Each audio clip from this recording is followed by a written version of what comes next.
नमस्कार। प्याज मुद्दा बना हुआ है, प्याज के दाम और प्याज के दाम बढ़ना, उस पर चर्चा उस तरह की नहीं है। बीच बीच में आकर वो ख़त्म हो रही है। याद रखना चाहिए कि जो महंगाई है वो रोग है, और ऐसा रोग जो दूसरी चीज़ों को प्रभावित कर देता है, वो फैल जाता है। बहरहाल न्यूज़ फ्रंट ने एक एपिसोड अभी 2-3 महीने पहले बनाया था, उसमें आगाह किया था कि एक समस्या, ख़ासतौर पर महामारी के बाद, युद्ध के बाद जो समस्याएं आती हैं उनका जिक्र किया गया था, और उसमें कहा गया था कि बहुत मुश्किल हो जाता है व्यापारियों को या जमाखोरों को काबू में रखना। और सीधा सीधा एक सबूत वो खड़ा हो गया प्याज के बहाने। यहाँ पर जब ये प्याज के दाम बढ़े हैं और इसका कारण जब जमाखोरी मान लिया गया, सरकार की तरफ से भी मान लिया गया, और उसका सबूत ये कि सरकार अभी 1 महीने पहले जो कानून लाई थी, नया कानून बनाया था, बल्कि यूं कहें कि पुराना जो कानून था उसे उसने खत्म किया था, आवश्यक वस्तु अधिनियम कृषि उत्पादों के लिए, उस कानून को फिर से खत्म करना पड़ा, वापस आना पड़ा, और ये नया प्रावधान बनाना पड़ा कि कोई भी खुदरा व्यापारी 2 टन से ज़्यादा प्याज नहीं रखेगा और थोक व्यापारी 25 टन से ज़्यादा नहीं रखेगा। यानी हम वापस आ गए। ये बताता है कि जो भी हमारे नियोजन करने वाले लोग हैं, हमारी जो प्लानिंग करने वाले लोग हैं, और जो भी व्यवस्था बनाने वाले लोग हैं, वो कितने शॉर्ट साइटेड हैं। वो दूर की बात नहीं सोच पा रहे हैं। बहुत आगाह भी किया गया था उनको, विशेषज्ञों ने बहुत ज़्यादा जोर दे के ये बात कही थी कि ये ठीक नहीं है। एक एपिसोड न्यूज़ फ्रंट ने भी तैयार किया था और उसको दर्ज कराया था उस वक्त कि नहीं, इससे तो बड़ी समस्या खड़ी हो जाएगी। ये आप कह रहे हैं कि किसानों के लिए है, ये तो कुछ व्यापारी इसका लाभ उठाएंगे। अब जब ये बात आ गई सामने और जब समस्या हमारे सामने आ गई तो और भी चर्चाएं हो रही हैं। सरकार अपनी तरफ से बात कह रही है और वो कहती रही है पहले कि भाई हम इसको नियंत्रित रखने के लिए, दाम को नियंत्रित रखने के लिए, हम दामों को काबू में रखने के लिए व्यवस्था कर रहे हैं, हम भंडारण कर रहे हैं, तमाम चीज़ों के भंडारण की वो बात करती है कि वो करके रखेगी, और जब कभी ऐसी स्थिति आएगी तो वो सरकारी भंडार से बाहर निकालेगी ताकि जमाखोरों को काबू में रखा जा सके। तो प्याज के मामले में 1 लाख टन भंडारण का दावा सरकारी संस्था नाफेड ने किया।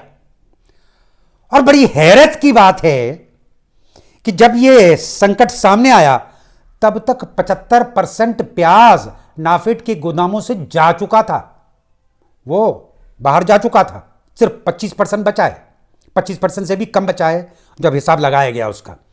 यानी 1 लाख में से 43,000 टन का दावा है कि वो बाहर जा चुका है। और जब हिसाब लगाते हैं तो भाई ये कहाँ चला गया, बाकी 43 और 25 बचा हुआ है, तो बात आई कि बर्बाद हो गया। ये याद दिला रहा है हमें कि जब ऐसे आवश्यक वस्तुओं के भंडारण में हमारी व्यवस्था क्या है। अगर इतना प्याज अखबारों में, जो कल के और आज के अखबारों में है कि 1/4 प्याज बर्बाद हो गया, गौर करना पड़ेगा अगर हम आगे के लिए कुछ बात सोचेंगे तो, कि आवश्यक वस्तु और ख़ासतौर पर खाद्य पदार्थ, उनके भंडारण की व्यवस्था किस किस्म की है, वो बर्बादी किस किस्म की हो रही है और क्या करने की ज़रूरत है। ये जो 25% बचा है ये भी बहुत जल्द ख़त्म होने को मान लिया है नाफेड ने, और इस 25 में से भी हम आंकड़ा वो निकालेंगे कि इतना और बर्बाद वो दिखाया जाएगा। जो भी 15-20 हज़ार टन प्याज बाहर जाएगा, वो कोई असर उस पर करने की उम्मीद हम नहीं रख सकते कि वो दामों को काबू में करने के लिए पर्याप्त हो। और ये सूचना जब जमाखोरों के पास, व्यापारियों के पास, थोक व्यापारियों के पास जब पहुंच चुकी है तो वो किस तरह की रणनीति बनाएंगे, इसका अंदाज़ा आसानी से लगाया जा सकता है। इवन यहाँ तक कि जो आयात की बात हो रही है कि हम विदेशों से आयात कर लेंगे, तो हम जो निर्यातक देश हैं उन तक भी सूचना पहुंच गई है कि भारत में प्याज की क्या स्थिति है, वो क्यों नहीं महंगा करेंगे और क्यों नहीं हम महंगा खरीदने के लिए मजबूर हो जाएंगे। यहाँ पर लगे हाथ एक बात और कर लेना चाहिए, और वो मसला भी इंपॉर्टेंट है कि भाई हमारी स्थिति प्याज के उत्पादन में क्या है। प्याज उत्पादकों में पूरी दुनिया में हम प्रमुख दो देशों में हैं, चीन और भारत। और दोनों ही देशों में उत्पादन का बहुत ज़्यादा फर्क नहीं है, दोनों टक्कर के हैं। यानी हम आत्मनिर्भर क्या, हम तो प्याज को निर्यात करने की स्थिति में हमें होना चाहिए हमेशा। और हमेशा ये बात आ जाती है कि हमें प्याज को कभी कभी आयात करने की स्थिति आ जाती है। आत्मनिर्भर अगर हम इस मामले में नहीं अपने आप को दिखा पा रहे हैं तो बहुत दूर की बात है तमाम और चीज़ों में आत्मनिर्भरता का नारा लगाना। तो उत्पादन का तर्क वो काम नहीं आ सकता।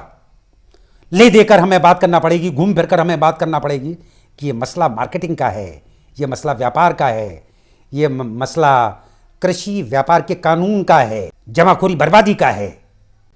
और बड़ी हैरत की बात है कि जब खबर ये आई कि प्याज अचानक महंगा हो गया, 80 रुपये किलोग्राम हो गया, वे दिन अपने देश में 9 दिन के व्रतों के दिन थे जिसमें कि प्याज नहीं खाई जाती। बड़ा भारी तबका देश का वो प्याज की खपत नहीं करता, वो प्याज नहीं खाता। उन दिनों में ये खबर आई। जाहिर है कि मसला सिर्फ मार्केटिंग का, व्यापार का, जमाखोरी का, कालाबाजारी का ही साबित होगा।